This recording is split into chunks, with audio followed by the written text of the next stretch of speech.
چگونه می توانیم به طریق آنلاین برای تذکره الکترونیکی ثبت نام نماییم؟ پروسه خیلی ساده است، اما با اندک توجه می توان باریکی های آن را درک و فرم های مربوطه را به سادگی خانه‌پوری نماییم. برای خانه‌پوری فرم آنلاین تذکره الکترونیکی نخست به وبسایت اداره ملی سایه و معلومات مراجعه نمایید. برای ورود به وبسایت در آدرس بار براوزرتان nid.nsia.gov.af را تایپ نموده و کلید انتر را فشار دهید که در نخست شما با گزینه‌های زبان مواجه می‌شوید. با زبانی که شما با آن تسلط دارید و می‌توانید فرم‌های مربوطه را به آسانی خانه‌پوری کنید انتخاب نمایید که در اینجا ما زبان دری را انتخاب می‌نماییم. البته قابل یادآوری است که برای زبان پشتو ویدیوی راهنمای خانه‌پوری فرم آنلاین قبلا آپلود گردیده و هموطنان می‌توانند با یوتیوب چینل ما مراجعه نموده و ویدیوی پشتوی راهنمای فرم‌های تذکره الکترونیکی را تماشا کنند. بعد از انتخاب نمودن زبان مورد نظرتان به صفحه جدیدی که دارای گزینه‌های مختلف میباشد داخل میشوید. قبل از تشریح و کار عملی گزینه‌های موجود در صفحه توجه شما را به نکات مهمی که هنگام خانه‌پوری فرم‌ها ضروری میباشد جلب می‌دارم. نخست رئیس فامیل معلومات خود و سپس معلومات اعضای فامیل خود را درج نماید. در صورتی که رئیس فامیل متأهل باشد معلومات همسر و فرزندان خود را درج نماید. در صورتی که رئیس فامیل مجرد باشد معلومات پدر، مادر، برادر و خواهر خود را درج نماید. حالا برای درج نمودن معلومات رئیس و اعضای فامیل گزینه اول را که عبارت از فرم جدید تذکره الکترونیکی می باشد انتخاب می نماییم که سیستم فرم خالی را در اختیار ما قرار می دهد. در قسمت بالایی فرم سیستم یک کد درخواستی را در اختیار ما قرار می دهد. این کد درخواستی را نزد خود یادداشت نمایید که بعد از آن برای تکمیل نمودن فرم ناتکمیل، تعقیب درخواستی و پرینت فرم ها و غیره موارد می توان به کار برد. در صورت برگشتن به صفحه قبلی گزینه‌ها بالای تصویر کوچک خانه کلیک نمایید. قسم که قبلا یادآوری به عمل آمد که در نخست معلومات رئیس فامیل درج می‌گردد، به همین اساس سیستم فرم اولی را برای رئیس فامیل اختصاص نموده و قابلیت تبدیلی به اعضای دیگر فامیل را ندارد. بعد از خانه‌پوری و تکمیل این فرم برای رئیس، برای اعضای دیگر فامیل در خانه خالی یا فیلد قرابت با رئیس فامیل قرابت عضو بعدی فامیل را با رئیس فامیل در همین جا تعیین نمایید که گزینه پسر، دختر، پدر، مادر و غیره می باشد.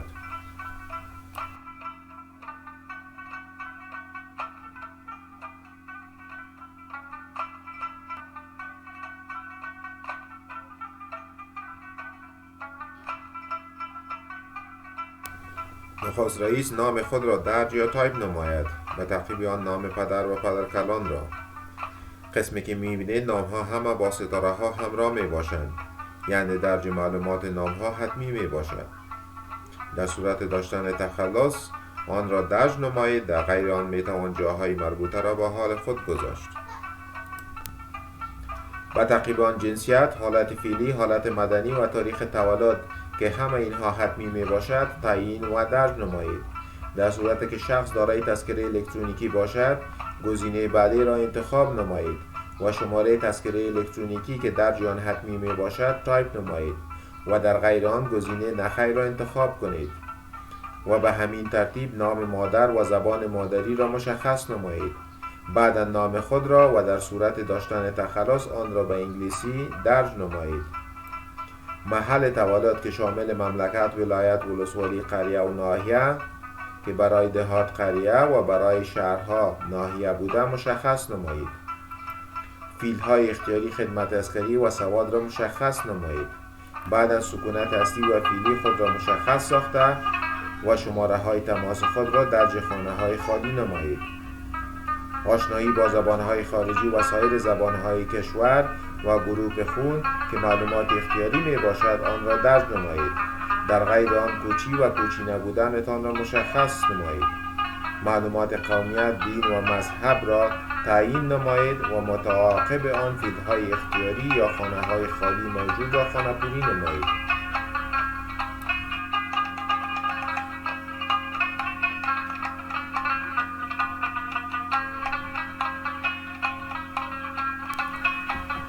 در صورتی که شخص متقاضی تذکره کاغذی دارد، گزینه تذکره کاغذی دارد را انتخاب نمایید و با استفاده از معلومات درج شده در تذکره کاغذی، خانه خالی های مربوط به تذکره کاغذی در فرم را خانه پوری نمایید که عبارتند از سال کتاب، جلد صفحه، نمبر ثبت، نمبر صکوک، تاریخ صدور، ماه و سال صدور می باشند. در صورتی که شخص متقاضی تذکره کاغذی ندارد، گزینه تذکره ندارد را انتخاب نمایید که در این صورت شخص متقاضی تذکره الکترونیکی برای تثبیت هویت ضرورت به 2 تصدیق کننده داشته که دارای تذکره الکترونیکی یا تذکره کاغذی تابعیت باشند و کپی تذکره تصدیق کننده ها ضمن فرم های انفرادی می شود. با استفاده از معلومات درج شده در تذکره های تصدیق کنندگان، فرم تصدیق کننده اول و تصدیق کننده دوم را خانه پوری نمایید. در قسمت اخیر فرم، بخش آپلود نمودن عکس و تذکره شخص متقاضی در فرمت های PDF، PNG و JPG که سایز آن کمتر از 5 MB و عکس شخص متقاضی با بک‌گراند یا پس زمینه سفید که در 6 ماه اخیر گرفته شده باشد می باشد. برای آپلود نمودن عکس بالای گزینه آپلود عکس کلیک نموده و فایل مورد نظر خویش را آپلود نمایید.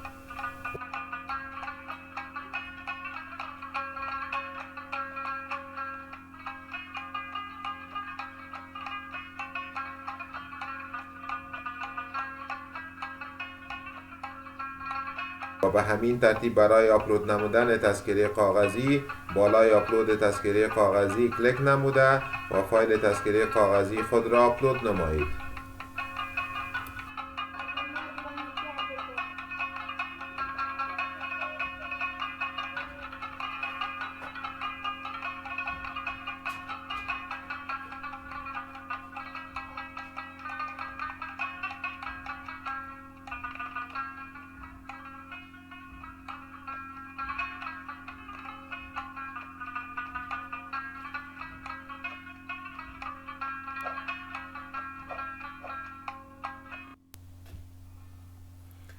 بعد از آپلود نمودن عکس و تذکره کاغذی برای ثبت معلومات درج شده بالای گزینه ثبت معلومات درج شده کلیک نمایید تا معلومات درج شده شما ثبت گردد.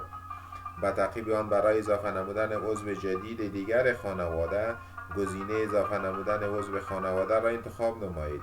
سیستم شما را با فرم جدیدی که بتوانید معلومات عضو جدید خانواده را درج نمایید باز می نماید. قسم قبلا در فرم اختصاص یافته رئیس خانواده یادآوری به عمل آمد، رئیس نخست معلومات خود را در فرم اولی درج می نماید، زیرا فرم اولی درخواستی تذکره الکترونیکی به صورت اتوماتیک و رئیس فامیل تعلق می گیرد. با اضافه نمودن عضو دیگر خانواده شما می بینید که انتخاب قرابت با رئیس در این فرم فعال بوده و این عضو خانواده باید قرابت با رئیس فامیل خود را که معلومات رئیس وی در فرم اولی درج گردیده است مشخص نماید و متعاقباً نام پدر و به ترتیب بقیه معلومات را همانند فرم رئیس خانواده با استفاده از معلومات دست داشته درج نماید.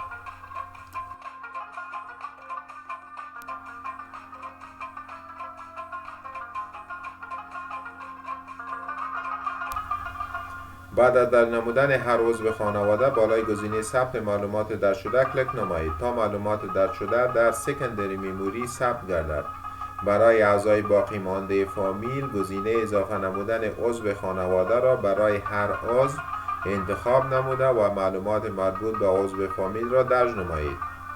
بعد از درج نمودن معلومات تمام اعضای فامیل گزینه ثبت و ارسال درخواست را کلیک نمایید تا درخواستی شما به اداره ملی احصایه و معلومات ارسال گردد. در صورتی که بنابر بعض دلایل شما فرم های تذکره الکترونیکی خود را تکمیل نکرده باشید، یعنی نیمه تکمیل باشد، با گزینه ادامه فرم ناتکمیل فرم ها و معلومات ناتکمیل را تکمیل نموده می توانید. البته این در حالت امکان پذیر است که شما درخواستی تذکره الکترونیکی را به اداره ملی احصایه و معلومات نفرستاده باشید، یعنی قبل از گزینه تایید و ارسال درخواست می توان فرم ها و معلومات ناتکمیل را تکمیل نمود. و به همین ترتیب برای تعقیب درخواست تذکره الکترونیکی خود که بدانید در کدام مرحله قرار دارد، پرینت فرم های درخواستی خش و درج شکایات می توان از گزینه‌های موجود استفاده نمود.